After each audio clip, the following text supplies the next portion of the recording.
All right, so this is Q. I'm Q, and I'm with Also Q. what's up, man. And today we're talking some Donald Trump, Yeah. um, and just how relatable this guy is after that amazing and firebrand speech that he Yeah. delivered yesterday. It It just was really had me wanting to go outside and scream red, white, and blue, and I don't know, it turn my neighbors in and all kinds of other whatever else is American and tariff my maple syrup. my biggest disappointment is that the houses that are under construction to either side of me remain in construction, and I don't know if it's um I guess they're legal or they haven't gotten around to my neck of the woods yet, but I I'm just mad. Like that's not even the part that concerns me. I'm mad that the people that work at the taco trucks who make the best tacos mm, are scared to come out and go to work, but Taco Bell somehow remains unaffected. Like that's the part of it that tends to piss me off about this. I don't think I've ever seen an actual Hispanic person working at a Taco Bell. I'm sure it happens somewhere, They have too but much dignity for that. I've They're like they look I've at that never place and they're seen. like these American tacos. That is absolutely disgusting. Which Yeah. is which is funny. And that's one of my things about like getting rid of this dude talking about I'm gonna deport all immigrants and everything like that. Or I was just like, do you know? Like I don't know. Like go to your favorite restaurant and then go Yeah. and I don't care what kind of restaurant it is. It can be Jamaican, it can be Italian, it can be some fast food, it can be whatever, it can be pizza, whatever. I was like, take a look. I was like, glance around into the kitchen and see who's in there really making all of the food. And if that and to do one better, I was like, see if you don't hear some a radio station with some Spanish music playing. So I'm like, Yeah, for sure. I don't know exactly what y'all think you gonna eat if you deport all of these people, He's a but big McDonald's guy. I mean, it'll cost a little more, but I their business model's pretty robust, I think. Well, actually, that's one thing. So, you know about the rise of like fast casual in I don't know the time frame, but like maybe the last 15 or so years, like places like McDonald's have lost market share to places like Chipotle. right. And a big part of that is basically wages in the US have gone up. And a lot of the like commodities prices have changed a lot less. Like the price of chicken, beef, soy, wheat, like Do y'all have less eggs? eggs less so now, but like generally speaking, pork prices they've kind of just stuck around inflation. They spike sometimes for various reasons, but they pretty much stick with inflation. But wages have gone up a lot. So, like that's just increasingly become a bigger and bigger piece of the cost of anything. Right. And it doesn't differ that much between Subway and McDonald's versus like Chipotle. That piece is pretty constant. So like if you're gonna pay most of what you're paying towards the person who's handing it to you and putting it together, you might as well pay a little bit more to get a dramatically higher quality of like meat because that's really what we're mostly paying extra for is like better meat. It's not so much the all Well, the corn and soy is all I kind of the same. I don't know what y'all are getting. Like for instance, right now, if you go to, have you been? When was the last time you were in the grocery store? Uh, I went. Uh, I mean, if you count Costco, I went about 2 weeks ago. I buy in bulk anyway. All right, cool. So when you went in there, did you have like were regular chicken eggs available? I didn't even look because I mean, so the last time I bought eggs, I went to Giant, and there was a little sign on there that said that due to the price of eggs, or due to swine, or excuse me, avian flu, price of eggs was up. And actually, it was so expensive, I bought organic eggs because apparently their organic supplier So wasn't you had some. affected. Oh, they had them, yeah, All right. See, so I've been to Publix probably in the last like Sunday, so a yeah, few days ago. Like the last two or three times we've been, if you go to the egg section, it's yeah, there. There are no eggs, and the only thing, and I'll take that back. It's not that there aren't any eggs because there are some eggs, but yeah. to what you were just saying about the quality of them, it's quail eggs. And I don't You know if say you've ever, quail? yeah, I don't know if you've ever seen a Yeah, quail egg, a but little. you need about 79 quail eggs to make an omelet. Like there's no way. 9. You done the math on that one? Yeah, and it's ridiculous. Like I didn't even know. Like it's one of those things that when I saw it, I was like, man, I didn't even know they sold quail eggs. But then I mean, a I'm sitting there quail is thinking like like, who is over here cracking these marbles trying to make like an omelet out of this? Like, they're it trying to was figure it nutty. out, man. But like it's funny because my grandfather, his primary means of paying my uncle and father's way through college was raising chickens. And they did they call broilers. They didn't do egg laying. Well, they had some hens for laying eggs, but that wasn't the primary thing. And basically, between At talking to Vanguard, my dad and them about all this stuff, and also reading some articles, the big thing is that it takes about, this is insane to me. It takes like 6 weeks to raise a chick to slaughter weight. 6 weeks. And it takes like 26 weeks to raise a layer from chick to ready to start producing eggs. So it's just so much easier because you notice like That chicken sounds like the prices haven't really same. gonna up that much. That seems like the same time frame that they have like our abortion ban on. Like, yo, if you don't, in the time that it takes to raise a chicken, you better have had an abortion, because this is. I think that's the Florida law, and it's specifically pegged to that. It's gonna, if they can get the right mix of chicken steroids, they're gonna get that shit down to 4 weeks. Yeah, But no, that's the basic idea. Is there's apparently some other reasons that like laying operations are more susceptible to bird flu, but mostly it's just that like the turnover's so much longer and the churn the up like the time it takes to get your egg layers back if you have to cull the whole. I don't think the term is herd for chickens. I'm not totally sure what it is. But if you have to kill all your hens, you gotta wait another 26 weeks before you got any layers again in that barn because they cull the whole barn. So, um, you think say Trump knows that? everybody that you grew up with and know dead. Huh? I said everybody that you grew up and know dead. Yeah, dude.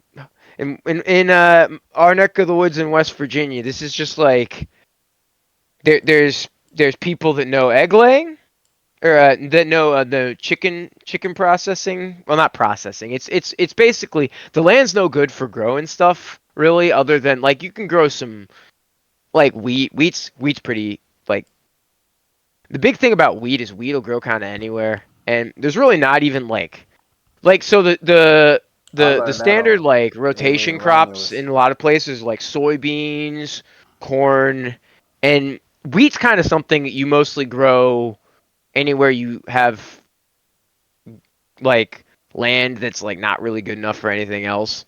And in West Virginia, lands doesn't even seem to be really all that good for that. West Virginia, you talking about country roads?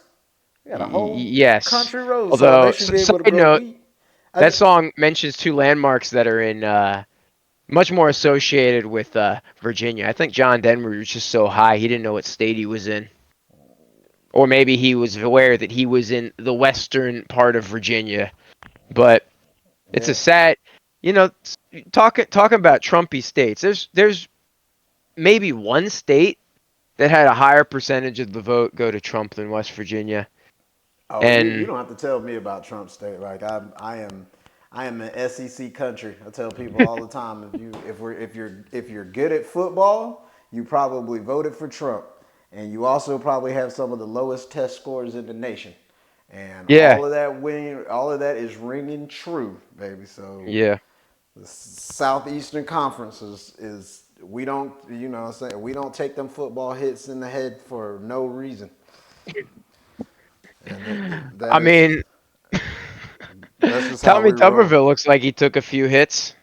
Oh yeah, Tommy Tup, like again, a perfect example of that kind of like the thing. If you asked him, he's a U.S. senator now, and you're like, Yeah, what is your big, like what is your claim to this? What is your help the people award? And I mean, his resume literally says he's like, well, I want to, I want to.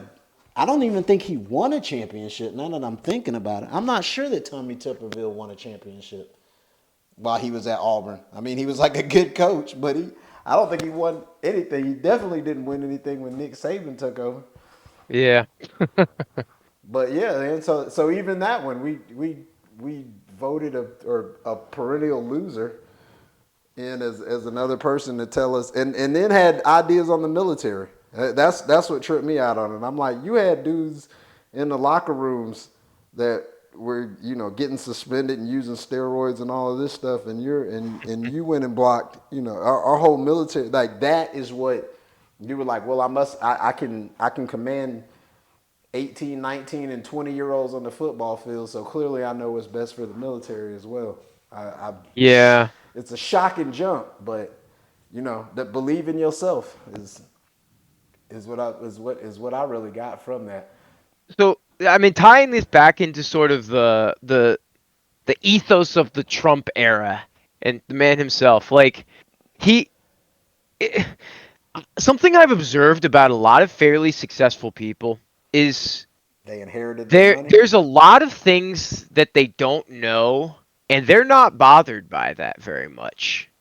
Yeah, They you don't just really have to know stuff when you're given $400 million. Like failure should not be in your realm, or average yeah, living wage, and going to work and like caring about people. Like that's not for something sure. you should have to worry about when you're in that realm. Now you can make it But that way if you're bad at but business. yeah.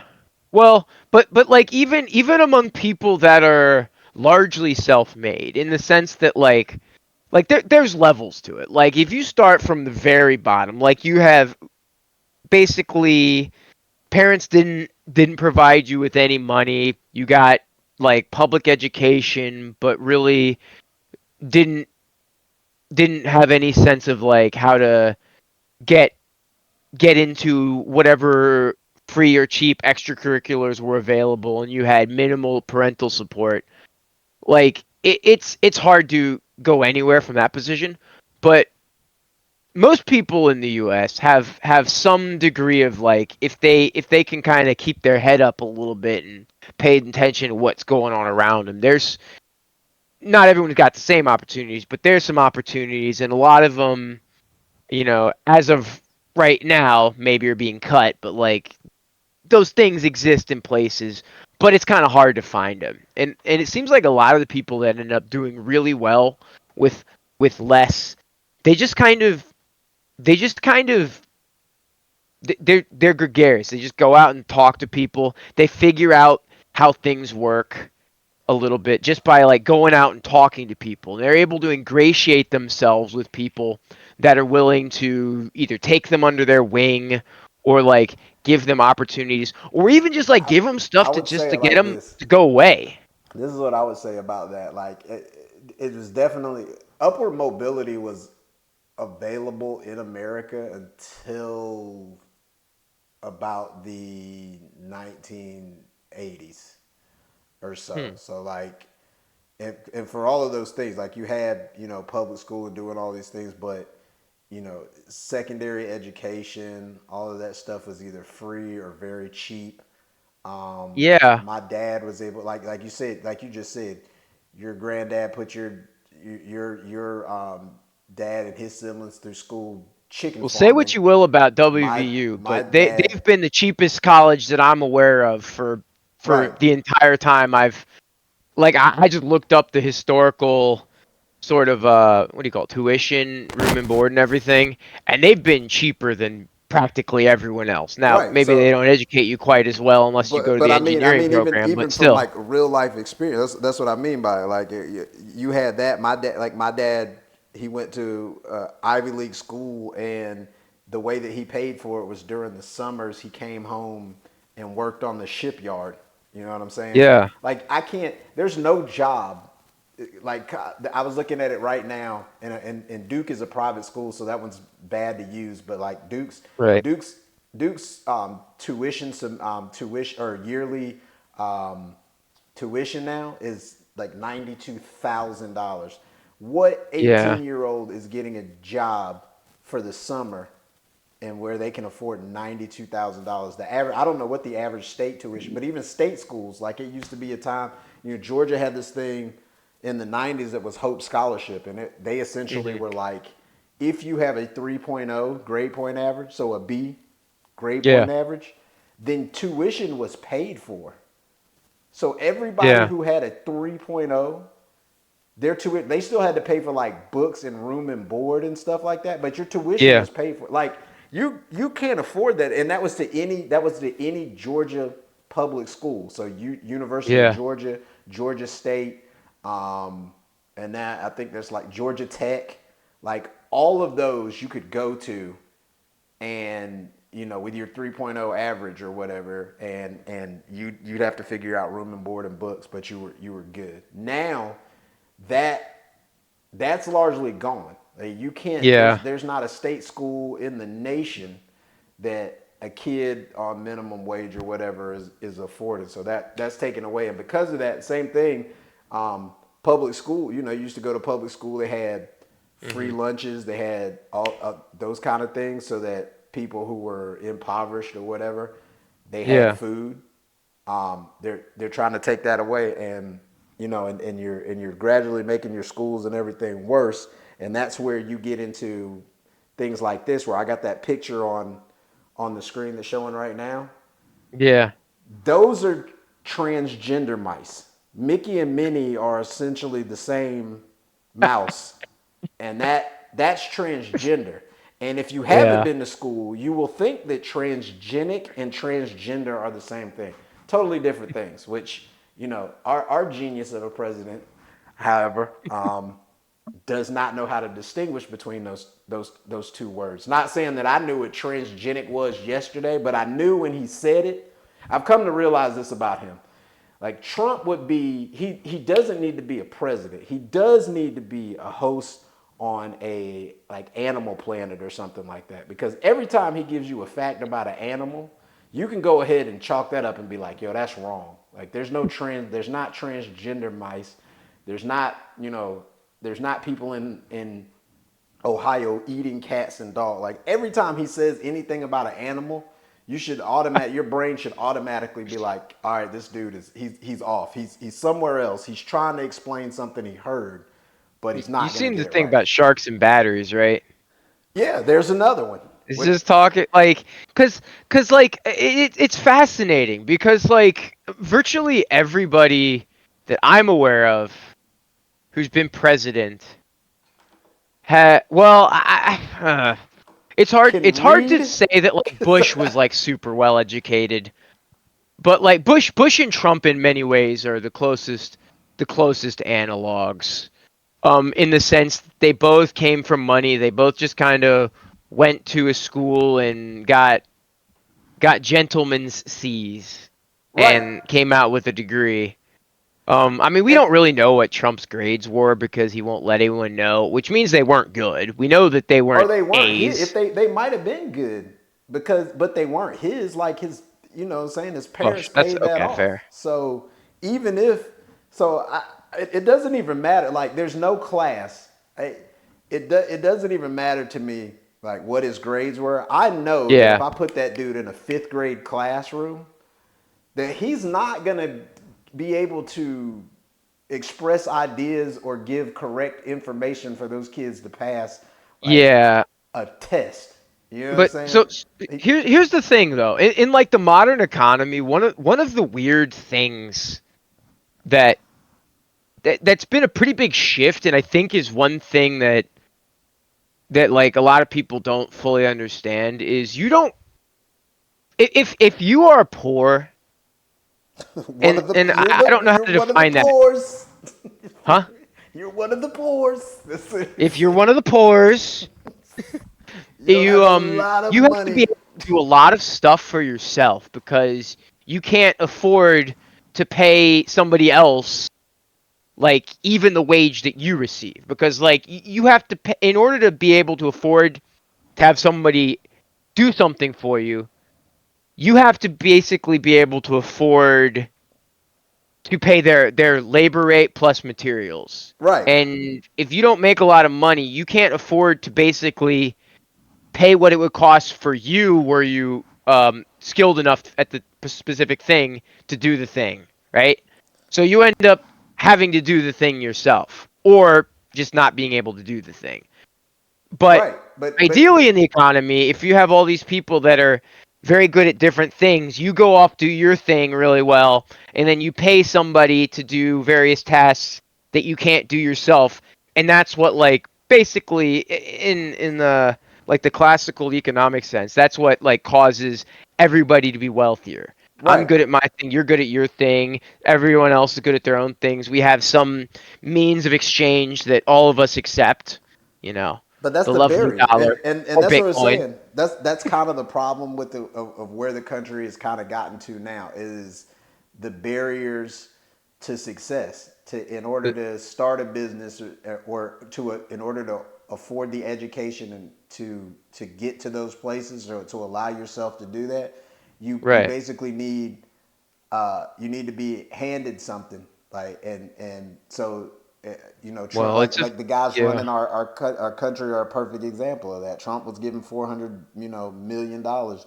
Elon's dad was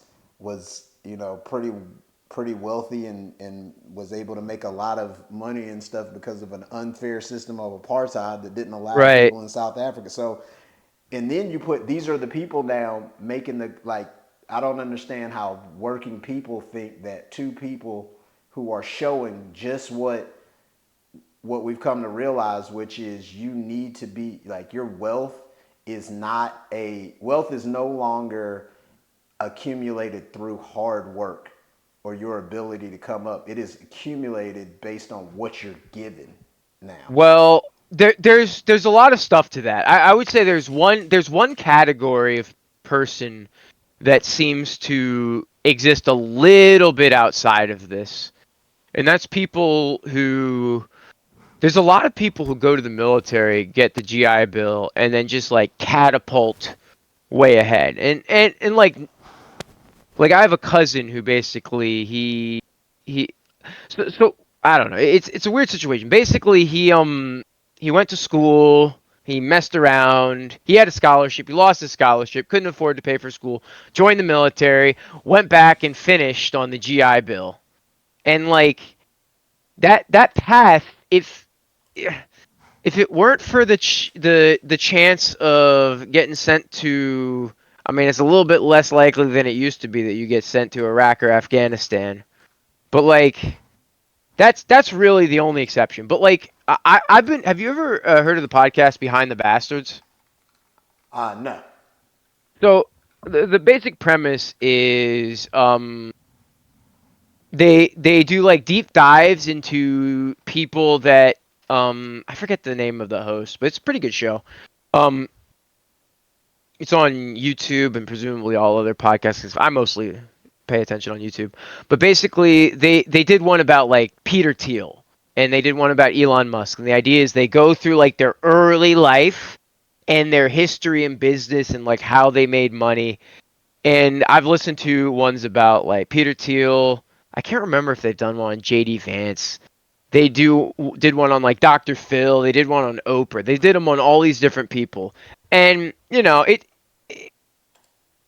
the way it's presented is that generally speaking, a lot of these people they sort of exaggerate how little money they had growing up, but a lot of them aren't as well off as you would have expected. And this kind of goes back to the fact that somebody who's 50 now was coming up in a time with considerably more wealth, what's the term? Income mobility, where there was a much greater chance that somebody would do better than their parents Yeah. I just look at at it, any given. and I don't mean to like generalize everybody, but I would just look at Right, it in this way. So like Forbes did this is kind of something that I read, um, a while back, and this was right, made a change. But like in 2023, you see here where it's telling you, yeah, new billionaires inherited more money than they earned. So like, yeah, for sure. and they go, and so when you're talking about the people that like at the core are kind of making policy in this country now, or like running it, Right, like that's where they are. So you can't expect them to understand or make policy for people that work hard when yeah. that is They're not just they're just the too status of the divorced from it. yeah. Well, when I've met I've had occasion to spend a little bit of time around um country clubs in the past, I don't know, 10 or so years, and it's just striking how many of these people are wealth managers. Right. And like I can think back through my econ training and explain like the utility of, like, for example, a futures trader, somebody who's basically buying and selling like wheat futures. Because like if you buy at a low price and you sell high, provided that you didn't have so much money that you cornered the market and are able to artificially inflate the price, things become expensive when people are theoretically able to use them for a more valuable thing to happen. Right. So there can be there's a strong argument that like you can increase the total value to everybody by selling wood for, I don't know, this is a bad example because it's not really the same wood that goes to burning or building houses, but like obviously taking all the wood that could be used to build houses and burning it for heat is, you know, maybe in the short term it seems good, but you'd rather, you know, build houses out of it when Right. the time is right to do that. But the big thing with like wealth accumulation is that, like, let's say that I don't know what the number is for like the average like people to not have to worry much about money. But let's say for a family in the United States, on average, two income household, two kids, it takes roughly $85,000 to where you're like not not necessarily having to be in a ton of debt. Like you're gonna have a mortgage, but like you'll be doing okay most places. If you are in a place where it costs $85,000 to live a year comfortably, and you make $90,000, you have a that $5,000 like extra kind of wiggle room. Right. If you make $70,000, you're going to spend basically all of your money to lose money. If you make $150,000, you're it's almost like, have you ever played like video games that like um the game levels up with you? Like Yep. you get stronger and all the enemies get stronger too. And so there's like an idea of a strength curve where Did you basically did you if just you play the compare? way the game, huh? Did you just compare being growing up in America to World of Warcraft? A little bit, yeah. Because like there's different paths that are available in video games. It's a lot easier to see. Where like if you understand there's certain like game breaking bugs where like sometimes or even just like the system is working as intended, except for they didn't understand that like you do a couple things in conjunction, and now all of a sudden the game difficulty is increasing linearly, but for a short period of time your character's power relative to the enemies you face goes up exponentially, and so the game gets dramatically easier because of that gap. Right. And that's sort of the compounding power of excess wealth, because if you have excess wealth, you put it in an index fund, you are you arguably by making more money, you've demonstrated greater value to the American economy. Now you can argue about whether that means that you're necessarily a more valuable person. It probably doesn't. Certainly, I'm not comfortable making that values judgment. But like you just because of that gap between what it costs to live and how much you make, you just have this accelerating gap. And then you have everyone else. I mean, you can't go below zero in certain functional ways. Yeah, we're not a Um, country. Like we can't just rack up trillions of dollars of debt right. and not Maybe pay the it limit back. on personal debt. But Although there's that joke, if you owe the bank $1,000, you have a problem. If you owe the bank $1 million, the bank has a problem. right. I mean, And and we saw that Trump, because Trump we made a lot of money on that. that's that too big. That was one of those things. Like that's what I learned from watching Enron and all of that stuff in Yeah, 2008. I was like, man, I was like, all you got to do is get rich enough in this country. I was like, and then you get to a certain point where it's not within their interest to let you fail. yeah. Because by I mean, all means, by that, pure that's my capitalism understanding. purposes, we shouldn't have like banks right now. They should have all pretty much wiped out in 2008. Yeah, I mean, it's I don't know, man. There's like a very good explanation for like individual steps along the path to where we are. And a big part of Trump's popularity is you get to somewhere and you're like this doesn't seem right. And there's one guy that says this is wrong, and it's the Mexicans and the transsexuals and the Canadians and the Greenlanders Black and the people, French we get a lot of and the that. Ukrainians, they're at fault here. And the other guys are saying actually like it's pretty okay, like it's not as good as it was at one point, but like it's still Here, pretty good. We here's shouldn't just like change everything.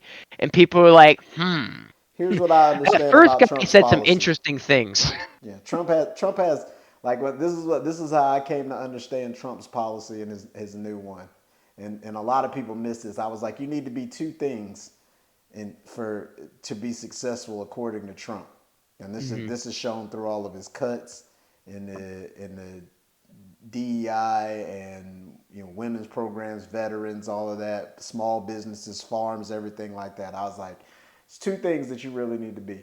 You need to be white and you need to be rich. And Hmm. people don't understand that the rich part of that is more important than the white part of that. I was like, and this is who this guy works for. I was like, that's just what he is. That's who he works for.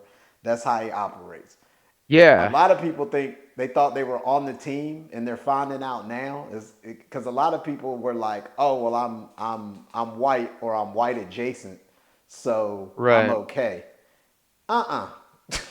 The rich part is what happens. That's why that's why Tiger Woods and Snoop are in the are able to Yeah. be around him. I was like, Yeah. because they're rich. I was like, he doesn't mind. There's a certain accepting. There's a certain amount of acceptability he has for you when you have money. But if Yeah, you they're all are, believers in supply side Jesus. that's it. If you're one of the poors, though, then absolutely not. You are definitely not in, and you're definitely not on that team. And Yeah. so that's where a lot of people I think just kind of they don't take for what he is. I'm like I try to break him down as simplistically as I can because he's not a complicated man. He's not Shaft. You know what I'm saying? This dude is very he functions on a very rudimentary level of understanding and of business and things like that. He knows, he you look his business plan Trump's business, other people's business plan, when they make it, they're like, all right, I need to buy, like you were saying, I need to buy material. I need to figure out how to maximize the profit or accrue some wealth with this and all of that. Trump's was, I need to do some stuff in business, spend some money in business, and then when it comes to time to pay people, I need to refuse to pay them and then sue them because I know that I have better lawyers and they're going to have to settle with me. And Well, that works when you're the richest dude in the room and you can do all of that stuff. Where yeah. that fails is when you try to run a country like that, because a country, that goes back to that thing of a country is not a business. Right, but the U.S. has been a geopolitical bully for a very long time, and it's Oh not yeah, the always been best, like the best. consistently the same way.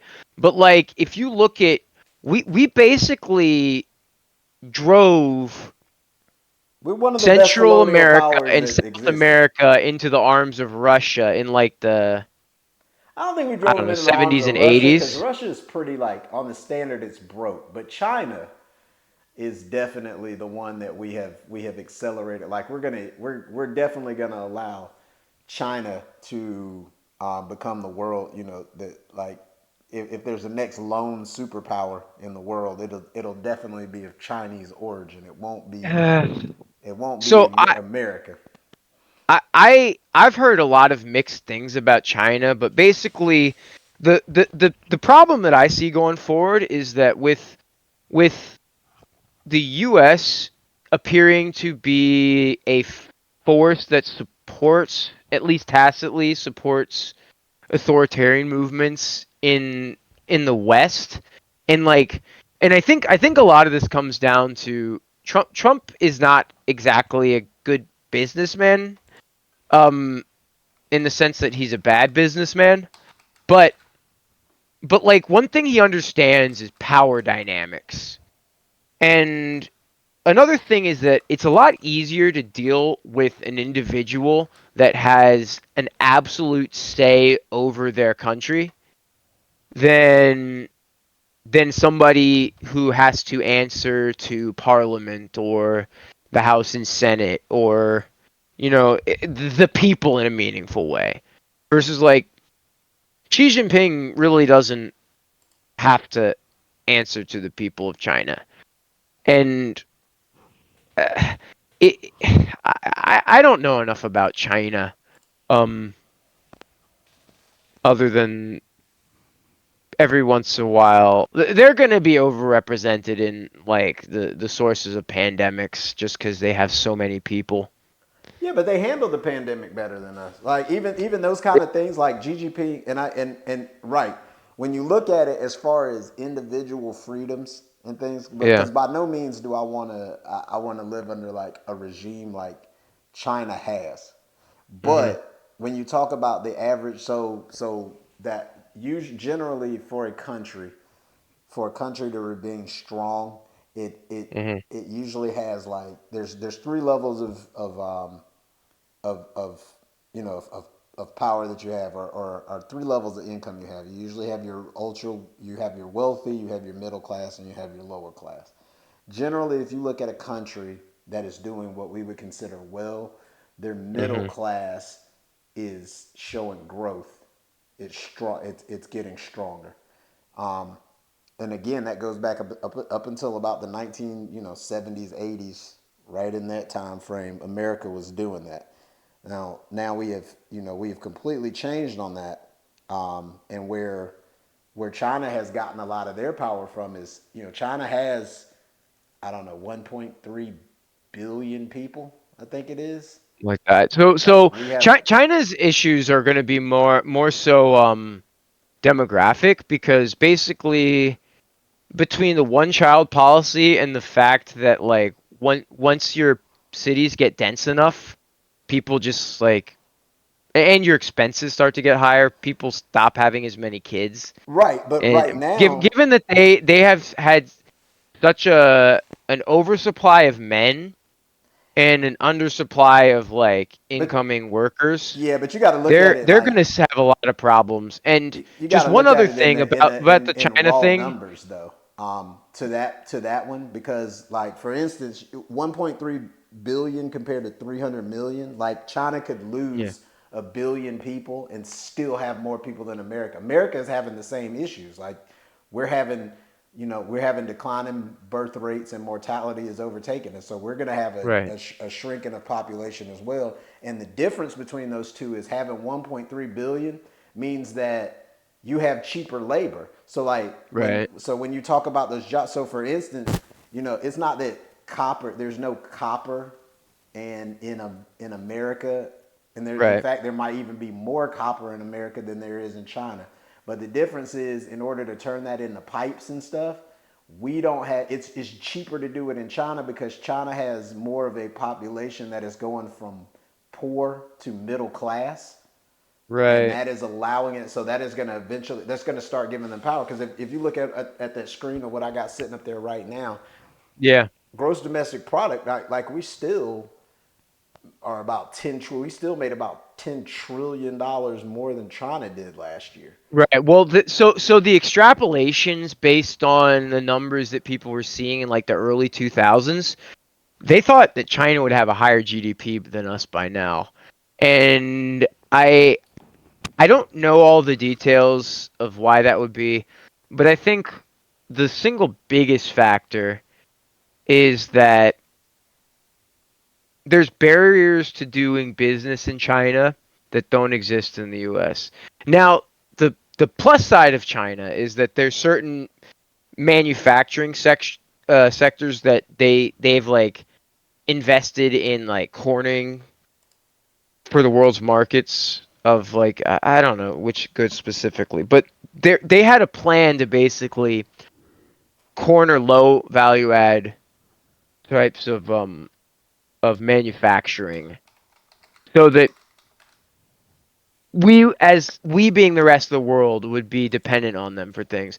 But what's happened is as they've become more wealthy, people are demanding higher wages, people are able to educate themselves more, and the cost of doing business in China have actually gone up as a result of the fact that China is the workforce is dropping. I mean, they have an absurd number of people, but the number of people that they actually have working in China is going down, and they're commanding higher wages. Yeah, But I mean, but they, again, that I just the number is so stacked. It's not that is not true. They're right, definitely their cost of living and the amount of cheap labor is going down. But like I said, when you got a billion extra people compared to somebody else, like you're never gonna match. You know what I'm saying? You're just not. We can't match that. no, That's but not gonna if happen you in our look at lifetime. like this list, so like the BRICS thing is interesting because like all of these countries have dramatically different interests. Like Russia and China are somewhat aligned in that they consider themselves to be major geopolitical uh Friends. opponents of the US. But like we've been shipping a lot some of our manufacturing. So there's basically my understanding of the big trends in manufacturing is we've been shifting a lot away from China to Southeast Asia and Mexico. And I personally as like, you know, my inner Republican is like we should put as much as we can in northern Mexico. Because worst comes to worst, they're in our backyard. That's It's a absolutely quick true. tank trip over the. That absolutely, but that's the thing about USA aid and things that they like. So that's what these two countries or these two, I would say, factions of currency are were attempting to do. That's why the U.S. did certain things, help certain people. Yeah, You're absolutely right. You and don't keep the China's country super beside you. interested in Africa. Right, because again, that's like I forget like the amount of minerals that Africa has It's is insane, is ridiculously off the chart. Like if they if and largely because the topography is so difficult that like it really hasn't been exploited in the way that like oh, it North has been American exploited. resources like we figured out how to do fracking and that opened up some new opportunities for oil production and pollution, but like we would rather that happen in Africa.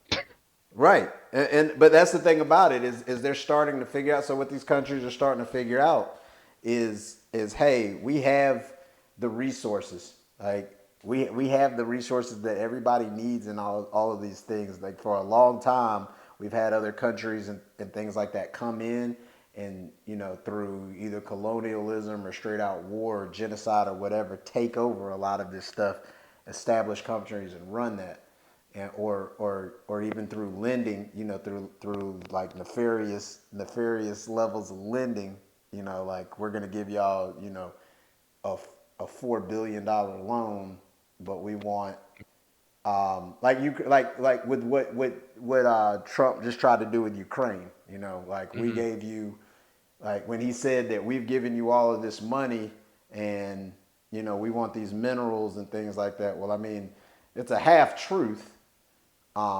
We did give them. There were times when we gave them a lot of money. One of those reasons was so that they would get rid of their nuclear stockpile, which they Yeah, did. So that's kind of where some of that money, went and all of those things. But the other thing about it, that's why when why Trump just kind of got pissed with Zelensky because he got up there and was like, well, we're gonna we want these minerals and all of this stuff that we need for our cars and computer chips and all of these things and um, we're going to sit up here and say that we've supplied you all of these weapons and all of this stuff or all of this money to fight this war, and you're not saying thank you to us. And it's like yeah, you're not saying like it's not like you're doing this out of the goodness of your heart. You know what I'm saying? right, Like you didn't come in here and you didn't just do this because democracy is good and we should do the right thing just because like that ain't what right. happened. Well, that's not why we get. I mean, let's kind of. I mean, it's not the case that we are supporting Ukraine because we believe in democracy. I mean, that's a piece of it, I suppose. But Right. like the main reason we're supporting Ukraine is because if Ukraine can effectively hold off Russia, does two things. One, it means nobody else has to do it, at least Right. not with their actual soldiers. And two, it means that like it contains Russia to some extent. I mean, the fact that they've been like I don't know. My thing with Russia is that they've been so active around the world. Like the I never know if it's Wagner or Wagner or whatever, but like the group that Prigozhin was heading up. Yeah.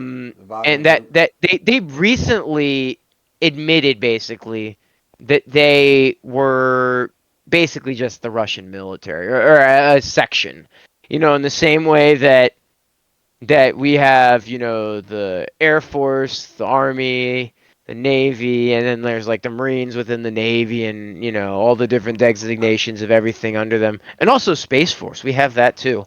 Yeah. Um, the Russians have like sort of however their standard military is divided. I guess maybe a They slightly have a better regular comparison military, is but like theirs BlackRock is versus so. This is what happens when you get an oligarchy, though. When you get a whole bunch of people owning everything, like at some yeah, point they're gonna try to privatize that, and that's when you really get into dangerous territory. When you're like, hey yeah. man, we're gonna, the military is owned by somebody because you saw, like you said, before Putin could kind of get that dude under control. What's his name? Prigozhin.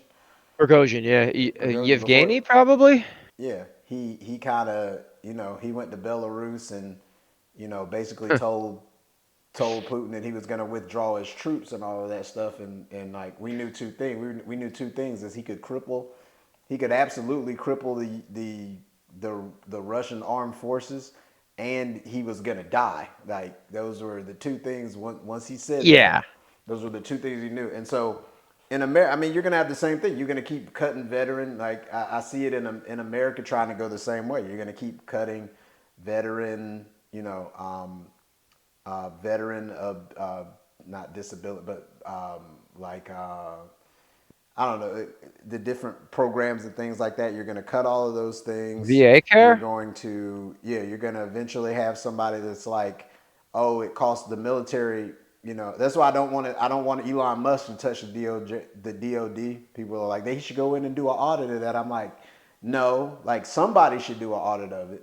It shouldn't be him though, because he's going to go Yeah. in, try to cut a bunch of stuff, and then somebody's going to come in and buy the military, and at that point, once you buy a military, like you're under their control. You're no longer answering to Congress or anybody like that. You're answering to who pays you, and so that's what that's kind of. I mean, that's when your ultimate area. That's when your ultimate authoritarian level is kind of is achieved. That's when. Looking at military control seems to be very relevant because like there's tons of examples through history of military coups where basically charismatic military leader um just sort of determines that they exist outside of the standard um line of command. What's the term I'm looking Chain of for? command. Chain of command, thank you.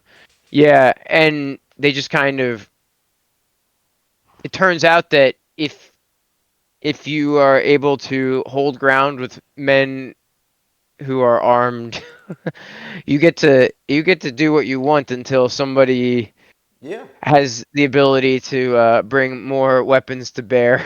yeah. Basically, But if you control the sword, like the hand ain't got much. The hand and the head right, better listen, or you can it's easily cut it's them off. and that's the most concerning thing with like I don't know. Trump will just say DEI and then fire some like poor black guy or woman or something. Yeah, And it's really just like he seems to I don't know. It's really hard to figure out what he's doing because I think in many ways we're blessed to have Trump as our president because there's lots of people that are as nasty as him. yeah, Um Many of them are smarter like JD Vance. JD Vance wants the US to be something close to an autocracy. He wants the legislative to be minimized, the courts to be minimized, and the president to have power. And he's operating under the assumption, and I think this might actually be correct, is that in that situation, it will virtually always be a right wing person in charge of the U.S. Because fundamentally, we are a center right country, and like in terms of the most easily digestible issues the core Republican ideas seem to have the highest salience. Like, there's a reason Trump talked about like transgender stuff more than any other like single identifiable category in the State of the Union. Like he just kept talking about trans stuff. well, I see Like that he as talked about as the economy for like hardly any time. And right. one real interesting thing is that people do not trust him on the economy the way they used to. They rated his economy in the first term well, and I'd argue it's because you had basically 2 years of Obama having basically done all the stuff that everyone knows you're supposed to do to I mean, you have 70 write when you're things coming after in, a yeah, when you're recession. coming on 75 months of straight growth as well, and but you're trashing the, you're telling everybody the economy is trash. I don't trust him on anything on business, and it has nothing to do with like the economy can go up and down because I equate him to a CEO. Like he's a CEO, and what I mean by that is like you can take out like the CEO of Starbucks, right? If he was to quit Hmm. tomorrow, Starbucks would still work. Starbucks would still make, $1 billion and all of that stuff because it's coffee. Like that business is already ingrained into it, and it's gonna run. Well, Trump the is the the same. processes are in place. Like Right, mostly, right. like But if the Starbucks doesn't CEO, have to reinvent the industry of producing exactly, moderate quality but like very repeatable quality coffee. Yeah, you're right. right. Yeah, absolutely. But if the Starbucks CEO came in and was like, because he knows to leave well enough alone. See, the difference is Trump would come in. Trump is more like Jerry Jones of the Cowboys. Like they've always, if you've ever looked at a Cowboys roster, you'd be like, yo, they have all of the components and everything like that. Why doesn't this team win Super Bowls? And it comes down to, well, your general manager owner thinks he knows football better than the people that actually run it, and he's an Right. idiot. Yeah. He's an idiot, Yeah. and he's going to, so therefore everything is not going to function at the level of efficiency that it could, because this Right. dude might just be dumb enough to run this into the ground. And that's where, again, that's where Trump, that's kind of where I see him at. That's what he's That's done a with very every good business. analogy. Yeah, it's what he's done with every business. So when people say that he's a good businessman, I'm like, I mean, we all know that, like people are starting to figure that out because he was on The Apprentice. Like a lot of people took that from The Apprentice. They were like, he's a good business. I'm like, under what world is he a good businessman? Like, prove that part to me. Like when people say that, Right. they're like, he's good at business. I'm like, prove that part to me. He bankrupted casinos, water, an airline, a state company, a college, a Hate like company. yeah, like it can go on and on. Like all of these Only things that available at the sharper image. exactly like that a whole airline, man. I'm like, how do you, I mean, like we Spirit Airlines is out here. They showed up and they are out here. They don't even let you fly with bags. Like, and they Yeah. are managing to sustain and be a profitable airline company and stuff like that. And even when airline companies aren't, they get bailed out. This dude was so bad at it that they couldn't even save the thing. They were like, yo, you just gotta, you gotta go. So that's where he is for me, man. Is he's a con. I mean, at the end of the day, him and we're being run by two con men, two very good con men. They've talked people into believing that they're super wealthy people and they're really good at business. So I'm not saying that they're not bad, and being able to, just to what you said, being able to um, get on a level with people and talk to them about things that they understand. Trump's totally scared. You're right. He talked about transgender and all of that stuff because he Yeah. knew if he talked about business, he was going to get beat on that. So what I need this Right. fear factor thing. I need to come over here and show y'all that girls might get beat up by guys playing volleyball because people will fear that rather and just hear those certain um, dog whistles and words and things Yeah. like that, But then it's also focus on my one of the failures. core like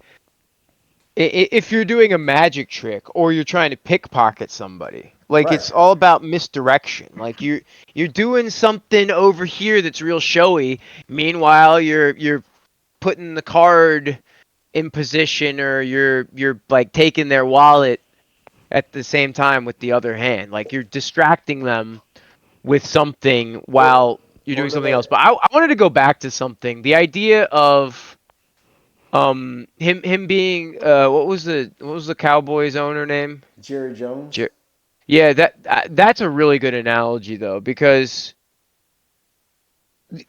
like I said, once you have this big gap between like how much money it takes to just maintain whatever lifestyle, even if it's like a high lifestyle, like you're spending tons of money on gold and toilets and whatever, and you know, in buildings that are like roughly half the square footage that Or you his claim two they hundred are. and fifty million dollar yacht. What does an 88 Yeah, year old man need $250 million yacht for? Like, you ain't performing. Women ain't. You know what I'm saying? Like, who you throwing parties for? That's cool and wants to come hang out with you. that's that's how much money it would take anyone that's moderately attractive to have sex with them. Yeah. Um, but my point though, there's this concept. I think it mostly comes from baseball, but it works in any sport of like a replacement level player. The idea being just like if you're replacement level, that means that you're just as good as the person that's in there. And when you're talking about certain positions, let's say a company's hiring a CEO. there's like there's a lot of incentive for them to pick somebody that checks certain boxes because it's almost like a in medicine like first do no harm. You want to make sure that the ideal version is that like you want to make sure that people make meet like certain standards so that they're going to avoid all of the incredibly stupid decisions that one could possibly make. They're not going to go into Starbucks and be like, "Forget this coffee stuff. I want to do tea exclusively." Right.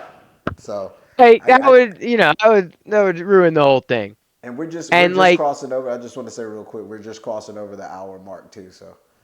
oh yeah, So we might want I to. just So want to. yeah. So we might want to get back to to this. This might be about our last thought on this one, and then we need to wrap up. Yeah, but when you're talking about replacement level for a president, like you can you can kind of look at like a sports team and you get a new coach or a new owner and you look at like 10 years of results and you say, okay, before this new owner, they did this. We'll give them a little bit of a grace period because there's sort of a learning curve a little bit. Maybe you get a new coach. Players want to go somewhere else just because maybe they, for whatever reason, they don't want to play under that coach's system or whatever.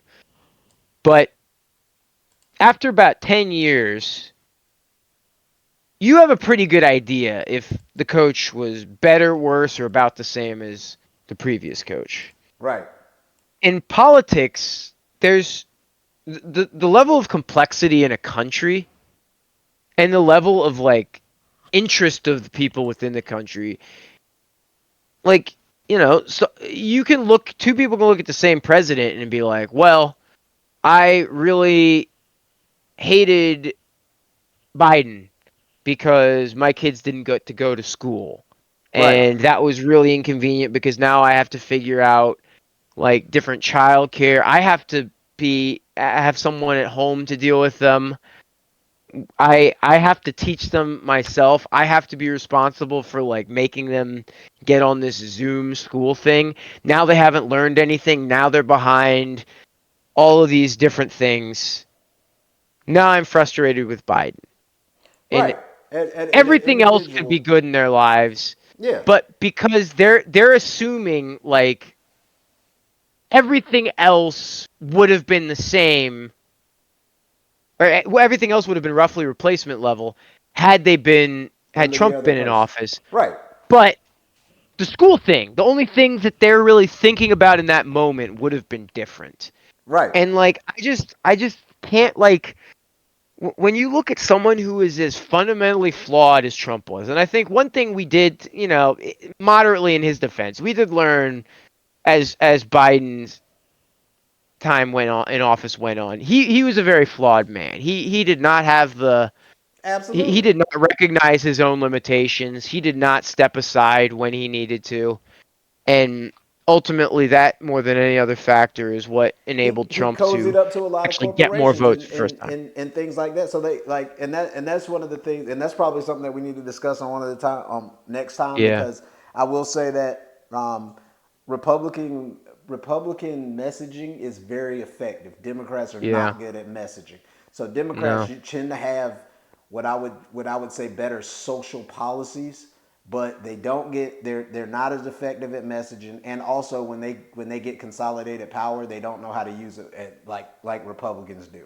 So no, those be some things that we'll mm, probably grab on the next one, man. But we're at yeah.